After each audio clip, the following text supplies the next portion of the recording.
Welcome to Peking. Today I'm joined by Anguel Hristozov, co-founder of Clidey and CTO of Clidey, a tool helping engineering teams onboard faster and share internal knowledge more effectively. We talk about why most devs onboarding is broken, how to scale team knowledge without slowing down, and what Anguel is learning building for technical users. Let's dive in. Please enjoy.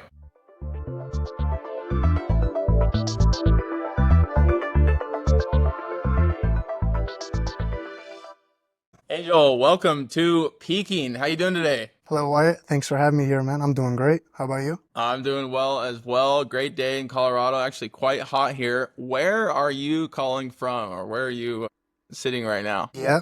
So currently I am in Glasgow, Scotland, and I wish I could say it was a great day, sunny day, but no, it's been raining like mad. There's just no end to it. There's just no end to it. Yeah, really no such, not too many great sunny days in Scotland, I've heard at No, least. no, no. The ones that you do get, you have to take the day off, go outside and savor it as much as you can. Yeah, no kidding. How many days? Like, is this just a couple times a month? Is it once a month? Is there like a sunny period? So I would say that there's probably 1 month out of the year, 1 to 2 months, where it is, kind of consistently sunny. But once you get into like autumn and winter, spring, most of it is just rain, wind, gray. It's not bad actually. I make it sound terrible, but I kind of love it. There's something about it, that sort of relaxes me and just lets me focus on stuff. And then when there's like a good sunny day out, then that's like I've got enough reason to go out and take the day off. So Yeah, I I've can't really noticed that. I complain. used to live in California, which had perfect weather basically every day of the year. Hmm. And moving to a state that has seasons, you Yeah. really appreciate each of the seasons. You know, a really nice No, day that's totally is fair. really Yeah, yeah. appreciated. So, where are you from? You're maybe not obvious, but I think obvious to me. You're not Scottish. But where are you from, and where is your journey taking you from where you started to Scotland now? Yeah, of course. Yeah, so I am originally from Bulgaria. I was born there. And then at a very early age, my parents moved to the States and I moved alongside with them. And I mean, it would kind of make sense if they left me, that wouldn't be very good. And then we moved to Chicago. We lived there for maybe 12 or so years, quite some time. Basically, I did my middle school and my high school there. And then once that's done, once I finished up with that, I decided to move to Europe, just to get a change of scenery, change of pace, see what it was like on the other side. And I lived in Denmark for about a year and then I moved to Scotland and I've been here since. That's like 7 years ago now. Very cool. I would love to live in Scotland. I'd love to live basically anywhere in Europe. It's just very livable, as they say. Hmm. I spent a little time in Munich, and man, was it just an awesome chapter of my life. You are a co-founder of a YC startup, quite an esteemed title or honor to some extent in the startup world, at least in the United States. Talk about your origin story. How did you get to this point? Yes. Okay, cool. So in my first year abroad, so when I moved to Denmark, I had no friends. I didn't really know the language that well. I mean, they spoke English, of course, but it still helps to know the language, the mother tongue, let's say. And so I spent a lot of time either at work or kind of by myself studying, right? It was a lot of like growth, let's say. And being put in a situation like that just sort of unlocked something in me where, I was like, okay, I want to do more than just like what was the coursework, what I was doing at work, right? And so I just started thinking of ideas. And then one of these days, one of my friends back from the States, we were just talking and I was telling him I wanted to do stuff. And he was like, hey, well, I kind of have a little bit of a half idea. I want to do used like a marketplace for buying and selling used cars, like a Craigslist, or rather like an eBay for buying and selling used cars, right? eBay's got like the guarantees, the money back. For some of the more expensive items, they got like the authenticity guarantee. So it wanted to be more of like a curated marketplace almost, let's say, so that you wouldn't really get like the amount of cars this guy has bought that have just broken, after like 2 months is ridiculous. So I kind of understood I really understood where he was coming from. We tried that. It didn't really work out. The time zone difference was kind of massive, and it was a fail, but it was still very cool. And it kind of taught me that, rather, it helped me see that this is like something I want to do. Maybe not the car idea, but just like building something, making it my own. And from there, I have, just been like trying to do stuff like hackathons, personal projects, projects with friends from uni, right? Like that's how I met my current co-founder. We met at a hackathon in our first year. We did some stuff there. And then we decided to, just continue talking, be friends, and here we are. Both went through YC, and yeah, now yeah, that's kind of the origin story. I could dive more into details if you'd like, but that's kind of a bit of a abridged version. Yeah, so you started, I mean, you interned at JP Morgan and then you were a software engineer there. It Hmm. doesn't seem like a breeding ground for founder mentality. Did you kind of always have that idea that you were going to start something? Did you learn anything at JP Morgan that kind of brought you to this founder world, or how did you get to the point where you're So like, I'm going to start a company?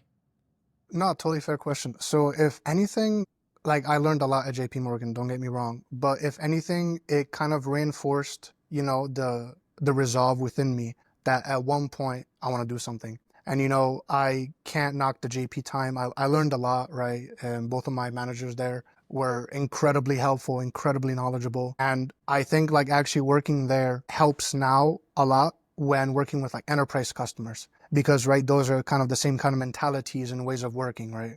Whereas if I didn't have that experience, we would kind of treat them like startup almost customers, and that's not the right way to do it, right? It's not gonna fly. So Clidey was the idea. Have you pivoted at all? Has it always been the product it is? I mean, No, had it for so 7 months now. yeah, sorry to interrupt. Yeah, I just got excited thinking about it. But yeah, great question. No, so Clidey initially started as a cloud IDE. That's kind of where the name Clidey comes from, as well as it's also a river in Glasgow, right? Me and my co-founder Himang, we were both in Glasgow at the time.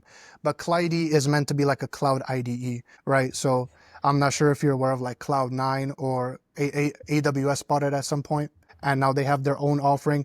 But the idea was that you shouldn't need to have a beefy computer, like a MacBook or some Dell or whatever it is to be able to develop simple apps, right? It's not fair that JetBrains, their IDEs require like 10 gigs of RAM, let's just say. So the idea was that we could offload all of that to the cloud, right? Where within your IDE, you could also deploy, you could run your tests, just the whole environment just within your browser. You don't need to download anything. You just log in, it's all provisioned, it's all good to go.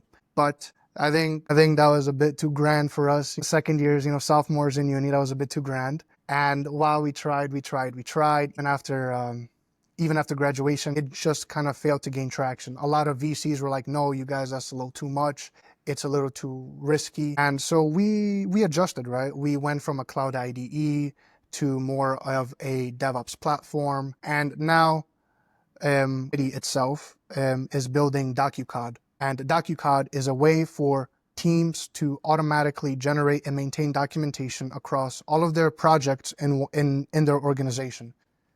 Currently, people now will, they'll finish a project, they'll have to allocate some time afterwards to write the documentation. In a lot of big companies like JP Morgan, Palantir, this gets ignored or becomes, a second-class citizen. So we want to be able to change that, right? Because statistics show that like developers will spend up to like 30% in a week just doing this, and that's a lot of time when you think about it, right? 30% is quite a lot of time for something that's kind of ignored. So that's why we landed on that idea, on this pivot rather, and that is what we are doing at the moment. And when was that pivot? Was that when you got So into YC prior to? yeah, so that pivot was when we got into YC, since now we were in an environment where we could like test ideas quicker. We could speak with a bunch of other people that are also, in the same situation. And it just kind of unlocked something. It just kind of made us think a lot quicker, a lot more precise, a lot more definitive, right? And that's why it was during that period. And how has adoption looked for you? Obviously, you're just a year in, if that. What has your main focus been? Has it been product building? Has it been customer acquisition? What is your spot on your current roadmap? Yeah. So right now we are doing a lot of pilots with small to medium sized companies. Recently we finished one with a company that was being acquired because in their use case was that they needed documentation for the company that was buying them out. So we're going to continue talks to see if, the new company would be interested. But right now we're doing a lot of pilots and, tuning the output, the quality, because when you like I'm sure as you're aware of it, when you tell an AI, like ChatGPT or Claude to write text about something, it's obvious that it was generated by them, right? It doesn't sound like a human wrote it. And that is like going forward, even if the predictions are that, AIs will replace humans, this and that, people will still need to read something. So what we are trying to do is, alongside the accurate generation and maintenance, we're also trying to understand how to make it sound more like a human. And we've got like tons of great feedback on that, where it's like, okay, maybe you actually want to aim for a little bit less accuracy when it comes to like grammar and syntax. Maybe you want to purposefully throw in a mistake, here and there. You want to avoid, super definitive or super affirmative words as well, right? As the GPTs like to output. So You say, sound less like an AI in the prompt. yeah, I wish. I If only. use AI for a lot of different writing, especially LinkedIn content, and you have to delete the M dash every time. You got to put the comma in. Mm-hmm. You gotta put in a All the little bit of emojis. personal. Yeah, yeah. It's very clear when people are using AI and just copy pasting and doing nothing else. It's pretty great. I guess I shouldn't just Genuinely. say AI as a blanket term. LLM would be more accurate. So, you're coming from this huge corporate environment. JP Morgan doesn't get much bigger than that. And now you are working by yourself or with a co-founder and maybe some other people. What is that switch like, and how would you have better prepared for it if you knew what was to be expected, or do you Mhm. feel like you kind of did everything right there? So one of one of the biggest things that I noticed was that I can wake up and say I'm gonna do this today, and then I will actually do it. Versus back in the corporate world where, you wake up, you say you're gonna do something, but then you need to go get permission from, three or four different people. Someone's on vacation or something else broke, right? And then now you have to go fix that. So just the change of pace was is like sort of incredible. I don't know how else to describe it. Like I really enjoy, the much faster pace and the ability to just do what I want in this case, right? I decide, I'm able to decide like the priority of the stuff. I'm able to, take the feedback and collate it and understand it, in my way. And ultimately it's just the mindset of like, the customer's kind of always right, right? Whereas like in a corporate environment, you don't really get to make those kind of decisions. You just get handed down something. And, even if you try to like sort of push for it, unless you're in a higher position, that doesn't always work out. The stark difference could not be more overstated. I mean, Mm. yeah, overstated. There's just such a dramatic difference moving from aggressively large corporate to startup. Are you doing the development yourself? Are you doing the business development yourself? Are you doing both? Are you doing a ton of like what does your day to day look like? Yeah. So in my day to day is mostly development. My co-founder takes cares of, the customer calls, the client acquisition. He's a lot more friendlier than I am on the initial calls. And so I think it just betters our chance when he's at the range for that. And But is it we just both you just two? kind of like trade in and out. Sorry? Is it just you two? So it's just us in terms of co-founders, but we do have a couple contractors and we make very generous use of Cloud Code. As you should. That Yeah, I think that's yeah, the beauty. Oh, go ahead. no, go on. I think that's the beauty of what LLMs can provide is just going to make more builders. I don't think it makes less jobs total. I think it makes less jobs at one company, but you're going to have more companies. You're going to have Yeah, more opportunity. I to add on to that, I also think it's quite a mindset shift to you are a builder, but with a tool like this, I feel like you sort of become a bit more of a, I don't want to say like traditional manager, but my workflows have gone from using, cursor with the agent mode and asking it questions and, the tap copilot mode to to Claude code, in a separate terminal where I give it the entire project and I tell it, I give it some info about how stuff works. And then I'm like, I need you to implement this feature. It has to work so and so and so. And then I'm like, give me a plan. Let me look through it. Ask me any questions you might have to help you understand this. And I find that has made me a lot more productive than just straight up, like agent mode and cursor, let's say, or just software developing. So kind of like the past week, I spent a lot more time just reviewing code instead of actually writing it, which I didn't really expect. I didn't really expect. Do you think that's the best way to use the tool? Do you think a lot of people are doing the same thing? Other developers, founders you're talking with have a similar experience? I think the best, it'll change. It'll change every week. But I Yeah. think I have seen I have seen a lot of developers do this. I have seen some people try and experiment with multiple Cloud Code instances at once, similar with like the OpenAI Codex, I believe it's called, in the Gemini CLI.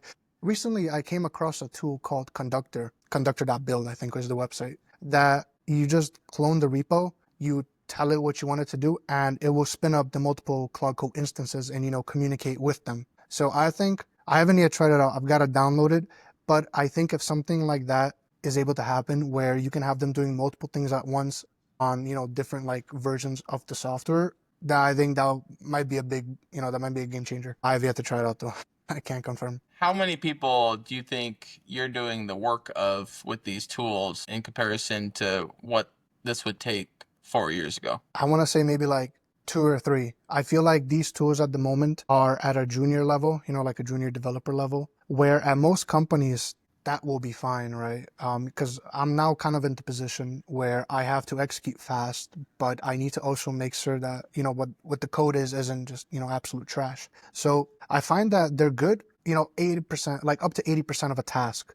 And then the rest, the 20%, I will go and, smooth things over, connect it here, connect it there, tweak some things just to make sure that in the future, if it needs to be updated, it can be. So because of this, there's actually like no desire or actual need to hire, more people. Like we have a couple contractors that are like doing some small things on the side, but like with this, it's like having like two or three junior developers. It's not too bad. It's not too shabby. With the AI wrapper conversation, you're making a dev tool, so you're selling to people that are technical. Mhm. What is your moat? What is the sell on Clidey's product? That is a very good question, and that is one that my co-founder and I spend every day just discussing, because it just seems like every day there's something new, something changes. One of the things that we've been pushing is that a tool like this needs to be primed for enterprise, right? And the moat there is to be able to, control like or be aware, I think, at least in my opinion, is to be aware of all the data, all the stuff that's like flying around. Because what happens is, like for example, take JP. You'll work on a project, sure, you'll get the code for it, but there's tons of, like organizational knowledge or just knowledge that's been passed on over the years that isn't in the code. Maybe it's in some Confluence, maybe it's in some other document, maybe it's in someone's head, right? So a documentation generation, for example, doesn't then just become take all the code, understand it, build documentation. It actually becomes more of like a collaborative, I think, environment, right? Where you will have it generated, but then there's always going to be someone that's like, oh, actually, we do this here because of this. And obviously, you're going to want to note it down. So I think in this case, like having a moat isn't just doing almost like the bare minimum. It's trying to like understand what's coming in and out and like plug yourself directly into it instead of around it or, outside of it. Are most of your ideas of the ideal customer not going to be in the tech industry? Do you think most tech companies will kind of build something themselves in this space, and then you'll go after non-tech companies because they're not going to be interested in trying to build this themselves? That is something we've considered where I've seen a lot of people. So again, I'll go back to Cloud Code. Like you can do like the instructions for it, right? It's like claude.md or something. And I've seen people just add to that once it's done doing something, just go do a README file, just go create a documentation doc file for it. And I think like that's actually a great workflow for smaller things or like solo devs, maybe even like smaller companies, right? Because it's a couple of you guys and the knowledge is shared and exchanged very quickly. But then you get to bigger companies, and I don't think it matters that much if they're like full-on dev versus not full-on dev, because technical debt is, technical debt. Knowledge is knowledge. People come and go, right? It's the same problems that plague any kind of company once they get up to a certain size. You've mentioned that you're not the biggest fan of startup culture. You're not interested in taking VC funding. Can you kind of speak to that a little, and what kind of formed your philosophy there? And then in terms of funding, you can get these valuations that are enormous, and then you might not make it, and your company was worth $100 million, but you end up with nothing. Whereas if you don't take funding, you kind of own everything, and you can have a $5 million business and be doing incredibly well. So talk a little bit about your thoughts on startup culture and taking funding or not. Yeah. So in terms of startup culture, I sort of have a bit of a difficult relationship with it. On one hand, I love the fast-paced environment. I love, that people are building stuff, trying and, breaking things every day, right? That's pretty awesome. You can't stagnate. You can't afford to stagnate, right? You always have to keep on learning and keep on doing. And, people that are like that, I respect the hell out of them. Like there's a couple companies in the YC batch that they never try to, be super hypey. They never try to do all the stereotypical LinkedIn posting, of like, oh, I'm not going to go into detail. And I love and respect the hell out of them because like, it's just like business. They want to see the product done and, they will work to get it done. There's no fluff. But on the other hand, I feel like some people sort of take advantage. I don't know if that's the right way to put it, or they inflate very strongly and it just kind of devalues what other people are doing. Like, for example, I'm not going to name names, but that one company that is trying to create a product for cheating on everything, the way they're like going about it and like, great for them that they've raised a lot of money, that's awesome. Like their social media game is insane, but the product came out and it was nothing more than, a fancy ChatGPT wrapper, let's say, right? People decompiled it, they saw. And it's just like kind of stuff like that that I feel like really erodes or degrades the trust in like the whole. Like we shouldn't be here to try to con people, investors out of money or sell just an idea and then leave when it gets tough. Like we should actually be like trying to create something that maybe it doesn't matter, maybe it never matters, but you're trying to do it, right? You're trying to, maybe I'm just too honest, I'm not sure, but that's kind of my difficult relationship with it, where I love the fast pace, but I just am not a fan of people kind of inflating and making up details that may not be true. Yeah, totally. I mean, Yeah. there was that AI company that was based out of India, and they just had developers working in the Yeah, back yeah, without telling anyone, and they were worth like $3 billion, and yeah, blows my mind. just conned Blows a my mind. bunch of investors. And I don't exactly know if the founder made any money on that. Yeah, I mean, anytime you're throwing around millions and upwards of billions of dollars, there's going to be some people out there with bad intentions. And the cheating app, I think, definitely has some relevance in some people's work, like just the conversation assistants and stuff like that.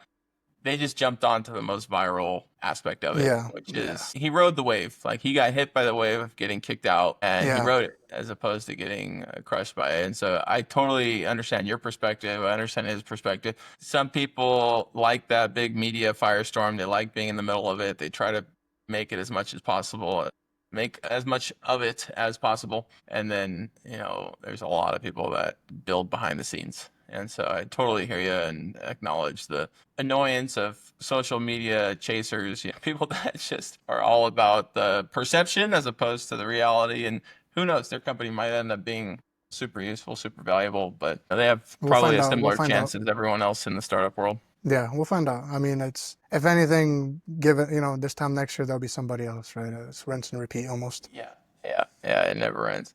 So you were in the YC boot camp, so to speak, the process.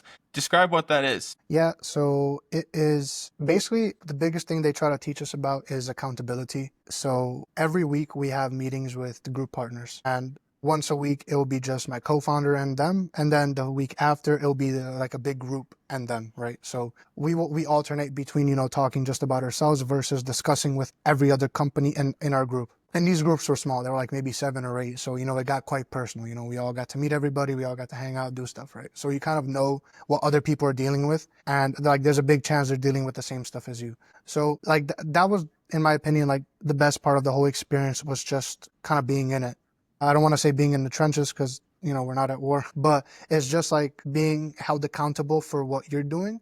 And then also seeing other people sort of step up and, do the same for them and then for themselves. And then besides that, we would have events every week. We'd get notable speakers from big companies. We had the Cursor guy come and give us a talk, the Airbnb guy, and Brian Chesky. And that was YC. And then, a bunch of social events. But it was pretty much just like you wake up, you're working, maybe some event, maybe not.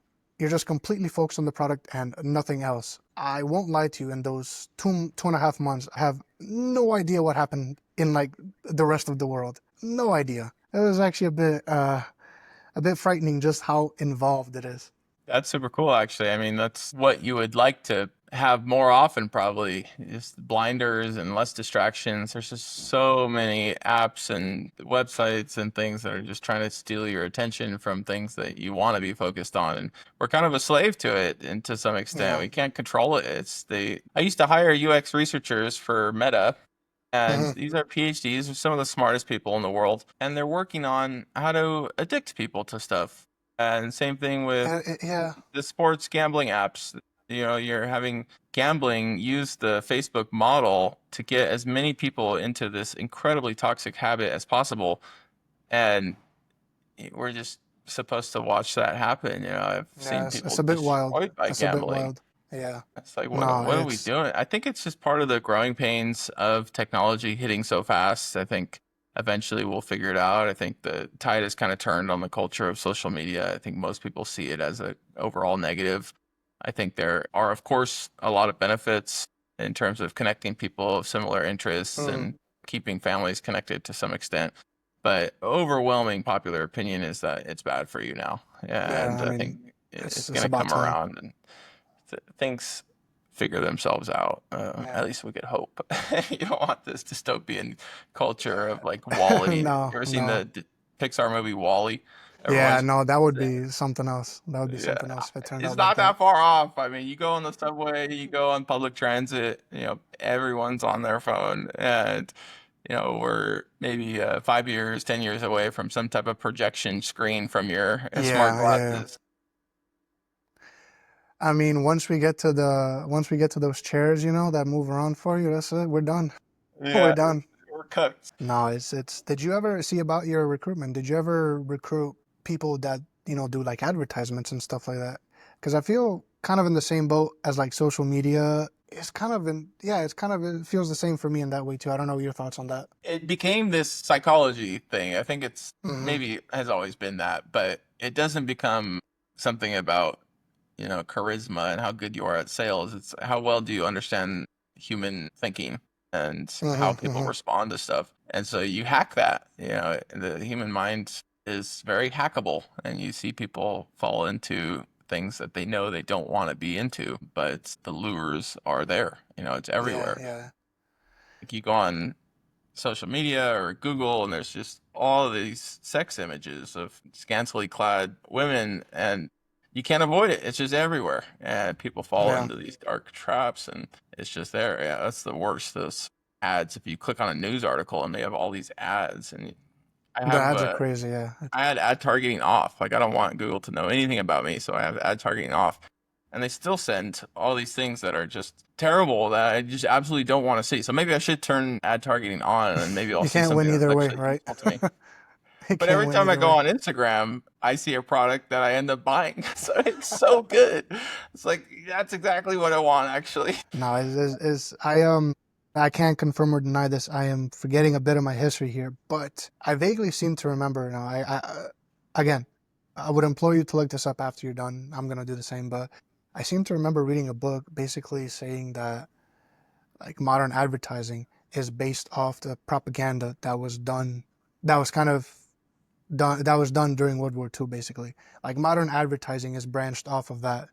I don't fully remember the details, but like on first glance when you hear it, it kind of makes sense. Again, I would implore you to look it up yourself. But yeah, it I mean, just blows my mind that we still got like stuff like this. Like yeah, they're gonna use what works. And so if the yeah, model that worked and I mean we use propaganda as this like term of antiquity when we're barraged by propaganda every single day. that's So true. it's like Yeah, yeah, yeah, nothing's changed. It's still the same. The people are still trying to put what they want us to think out there and it works. People are all up in arms about stuff that just has nothing to do with them. yeah. I mean, now they're just called influencers. So Yeah, good point. Yeah, it's another paid influencers are just terrible. There is more opportunity now to find the voices that you care about, though. hmm You can find the voices that are interesting to you and that do have independent thoughts. And if you can escape the mainstream, which is possible, you find people that you like. And it doesn't need to be an echo chamber. You can listen to multiple people with different opinions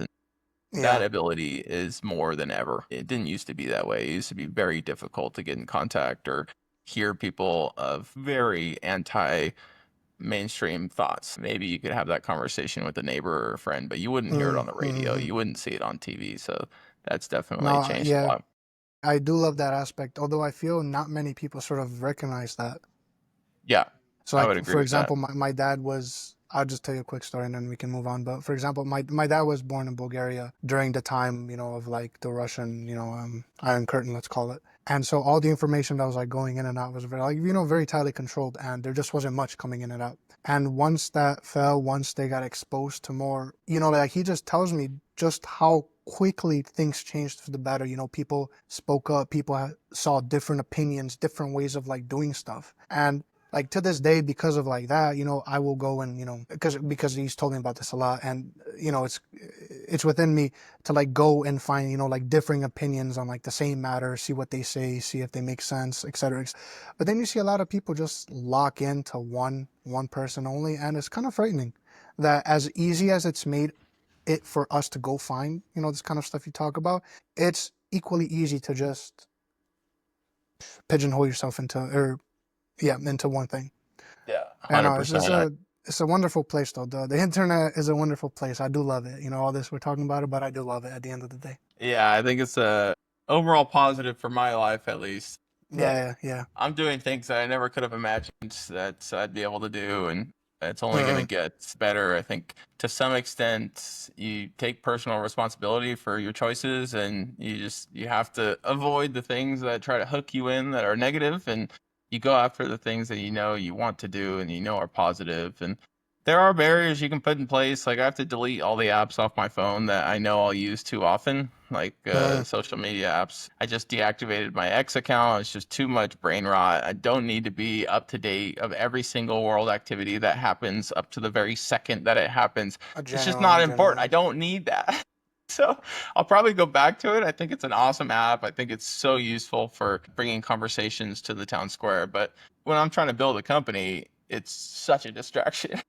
It really is. No, it's incredible. Yeah, I agree with you. You have a industry hot take that I really like because I am right there with you about the tech industry and trade jobs. What do you Right. see as the future of work? So in my eyes, if we keep on, pushing for AGI, keep on for tech to be, as automated as possible, I feel like we will eventually push ourselves out of it completely. And we will get to a point where we don't understand how it works. We don't understand what's going on, but it's there and it's doing stuff. And I'm not saying like humanity as a whole will regress, but I think the focus that society has placed on, STEM jobs, like science, technology, et cetera, for like the past 50, 60, 100 years, let's say, I think that will completely, dissolve, and everyone's going to be like, go be a plumber, go be an electrician, like stuff like this. Because if you end up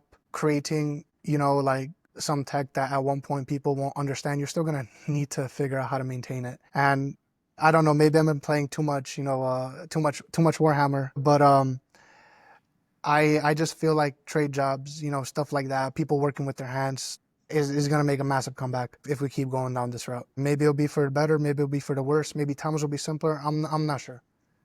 I'm not sure. It is fun to think about, though. People try to act like they know what it's gonna happen. It's like you can't predict the future. No one knew what the car would do for the world. No one No, really knew what the internet would do for the world. No one knew what the mobile phone would do for the world. And all these different industries pop up with these new technologies. yeah. You just can't predict it until it happens. But it's fun to watch. Except for me, I'm using an AI recruiting tool, and I see the writing on the wall. This career has a few years left.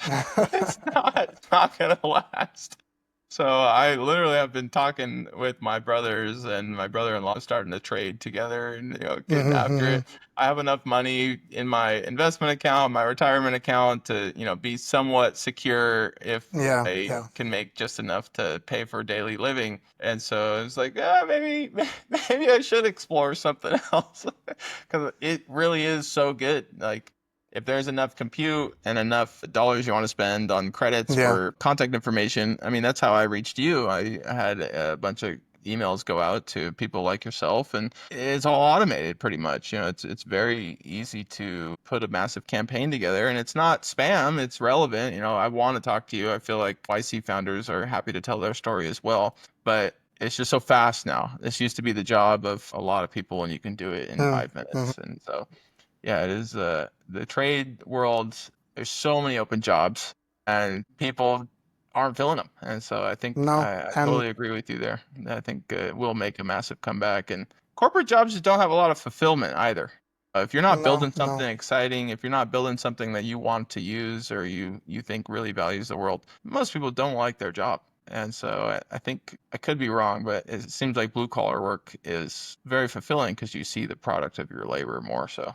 Yeah, and what's always been kind of interesting to me is that a lot of people make the excuse of like, oh, it's on YouTube, go look at like how to fix a pipe. But you do it and it still breaks, right? And it's like, and that was like pre-ChatGPT and pre like, all these AIs.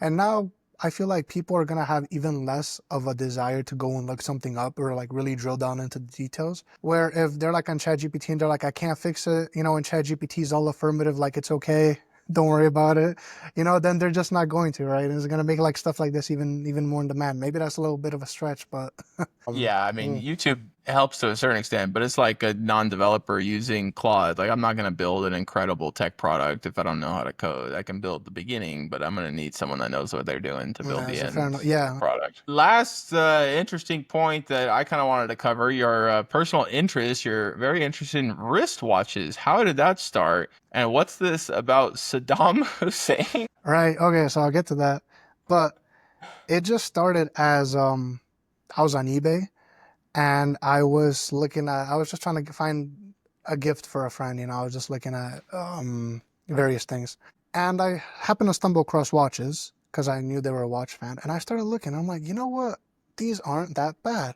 I kind of liked it, so I ended up picking one up for myself. And then, because it's on eBay, you buy secondhand, a lot of stuff's cheaper. You get access to a lot of options versus like going in store and everything's marked up quite high. And there was just something I really resonated with, the fact that they were like secondhand, it had some history, right? So since then, I haven't been able to stop myself. I'm at like 30 watches and plus. Like I'm not lying. Like I got one just today. Like this one is today. And this is a Citizen U2000 something something, I'm forgetting.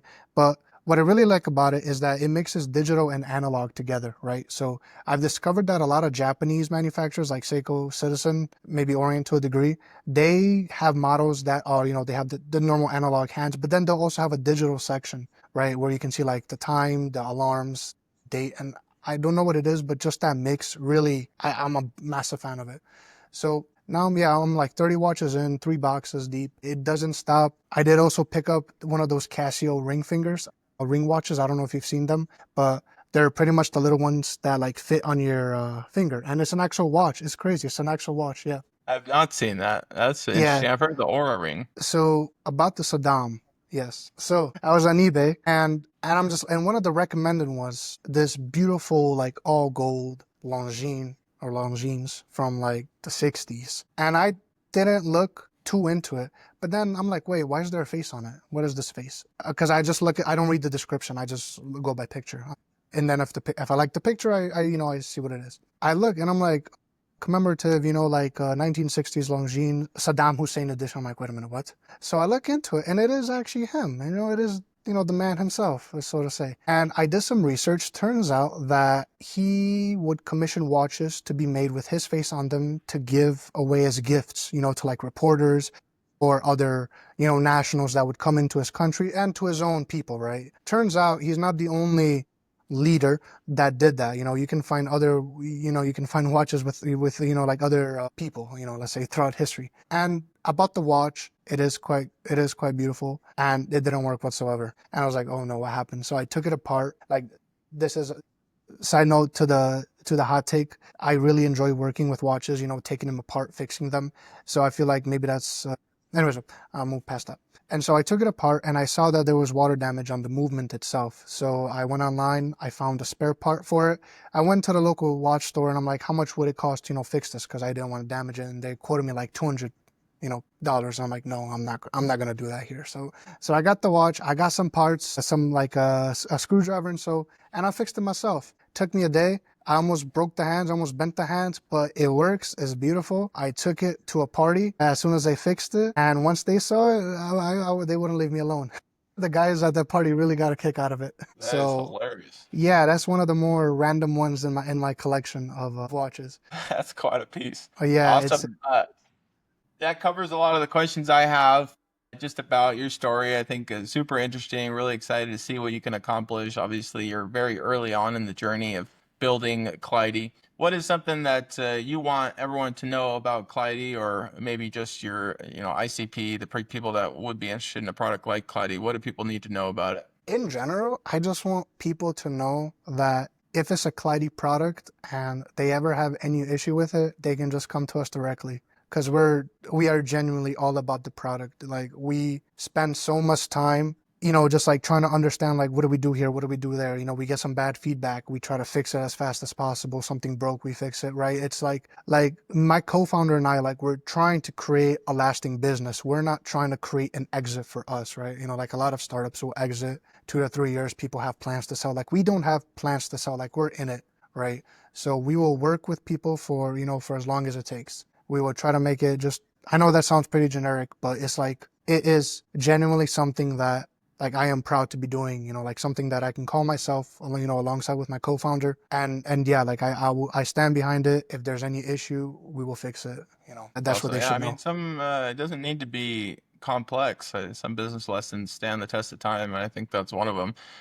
Actually, I did have one last thing I wanted to talk about. You use Meta Quest to hold virtual meetings.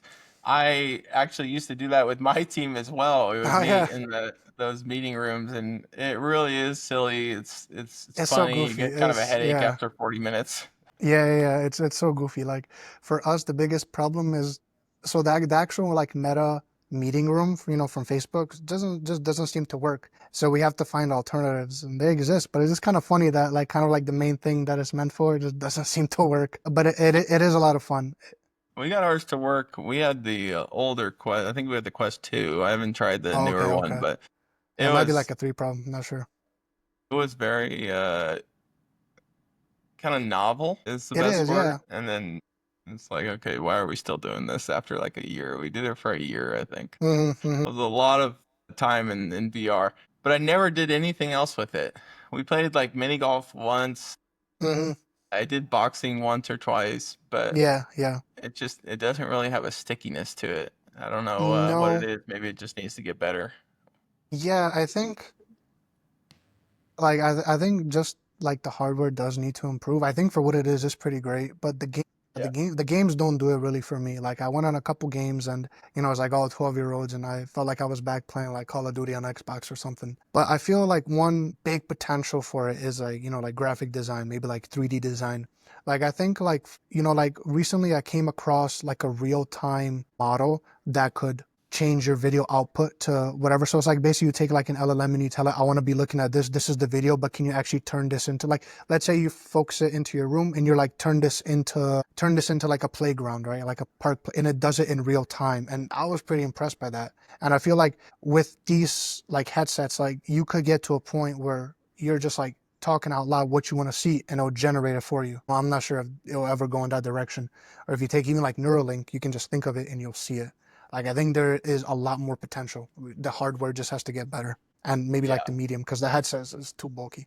It's way too Yeah, bulky. totally agree with you. I haven't tried the nicest one. They had a premium model, and then Apple obviously has their premium Mm. model as well. I haven't tried either of those. Apple I is think, stupid expensive. yeah, they're so expensive. Awesome. Well, really fun conversation, Angel. Great to meet you. Great to talk with you about Clidey, and very excited to follow your journey. Where can people find you, and how do they learn more about Clidey? Yeah, why? So we're just Clidey.com, or if they want the product itself, DocuCloud.com. Very cool. Awesome. Thanks so much. Thanks so much for coming on Peaking. And if you hit another milestone where you want to come on and announce, I would love to have you back. Cool. Thanks so much for it. This was awesome. This was great. Thank you. Good deal.